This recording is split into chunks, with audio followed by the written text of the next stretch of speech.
Um, it's just, this has been a very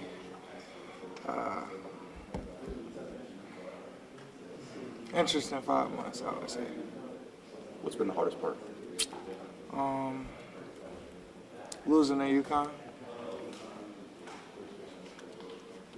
This whole process, how have you been able to handle it, dealing with that first, suspended, the charges, and then coming back? How have you just been able to deal with all of this? Just keeping the right people in my corner, having the support from my teammates and family.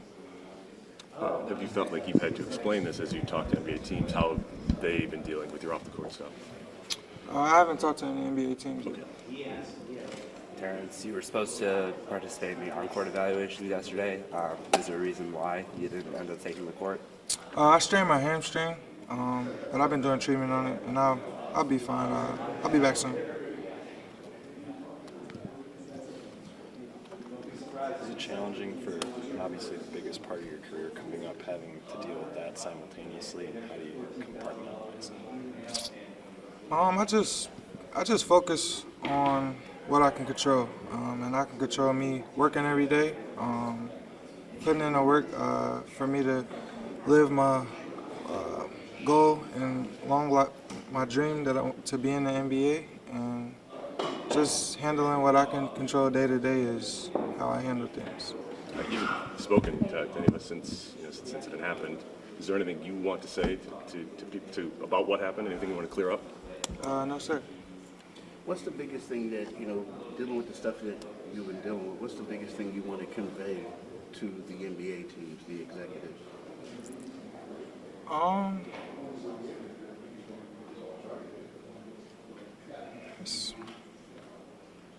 It's nothing really that I want to convey. I mean, I'm pretty sure they're going to ask you questions about just, you know what I mean? Like, Yeah, I can't really, I know they ask me questions about it, I just can't really go into much detail about it. well, about yourself. You know, you know what I'm saying? Because sometimes when you come up, I'm a pretty good basketball player, everybody held you in high regard. This thing happens, and then people start looking at you differently. 100%. And then now all of a sudden you got an opportunity to talk to these people. What are you going to tell them about yourself? You know what I mean? I'm just the kind of person I am. Yeah, I'm gonna just explain the kind of person I am. And what kind of person are you? I feel like I'm a good kid, funny. I make sure everybody good, and I just take care of everybody around me. When the NBA teams do ask you about it, what are you going to tell them? Depends on the question they ask. What was it like for you playing in road arenas and the fans were on you and chanting you and trying to, did that bother you? Did you have to tune it out? You're trying to play basketball and not think about the case. No, for sure. I just feel like with things like that, you just gotta let your game speak for itself. It's gonna be distractions everywhere, no matter if you got something going on or not. You just gotta learn how to tune everything out and focus on the game. Where do you think you're at mentally right now, just going through this process after a good March Madness run for you? Obviously, it came up a little short, but where do you think you're at mentally now?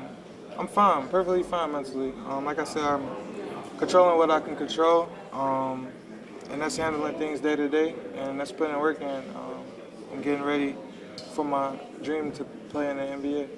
How tough is it to go through this process while what happened at Kansas is still playing out? How hard is it to kind of focus on impressing NBA scouts and telling them things?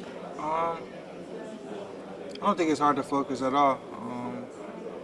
I feel like once you got your mind set on something, and you put your mind to it, you're gonna do that, and that's me controlling what I can control day to day. Going to the gym, going to the weight room, talking with my agent, talking with my family, and I feel like I've been doing a pretty good job at that. Do you expect to be cleared of everything?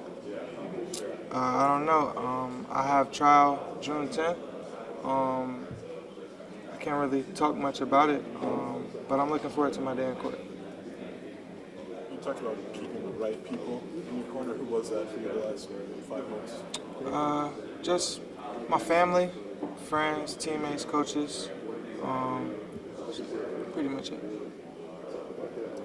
You know, you mentioned that tough loss to UConn to end the season, but you had that historic run during the Big Ten tournament, broke a lot of records. How does it feel for you to kind of finish your college career out with that type of success, even though you felt a little bit short?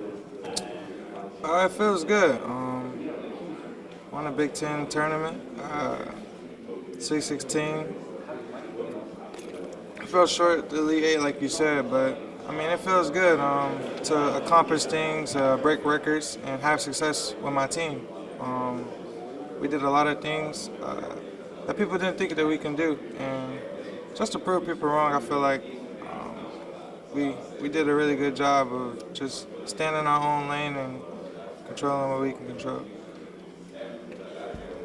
Terrence, what do you feel like you bring to the next level? I feel like I bring intensity with the intensity, really high character. I compete at the highest level, and I'm never going to take no days off. I'm a hard worker, and I'm willing to do whatever for any team. Whatever they need me to do, I'm willing to do it. You said you're looking forward to your day in court. Is it hard to stay silent sometimes? I mean, this is the first time we've talked to you in a long time. Have you wanted to talk? Is that difficult? No, it's not. I just talking with my lawyers, doing what they tell me, and that's just what it is. Terrence, how have you grown this past year? You know, dealing with everything on and off the court. What's the biggest area of growth for yourself?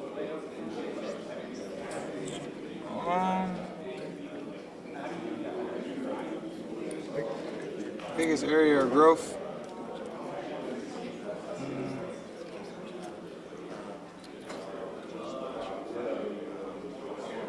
But I would say becoming an even better leader. Even better leader. Do you think that's something, whatever, what you've gone through and moving forward, do you think this is just going to help you have a better, version of yourself and, to be, have thicker skin, you could say, tougher skin, and be able to move forward with other adversaries, depending on, how things move forward? I mean, yeah. Everybody gonna face adversity in their life, but it's all about how you respond to it. It's all about how you respond to it. And can't just sit and pout. Gotta just face it head on. And I feel like that's how it made me a better leader.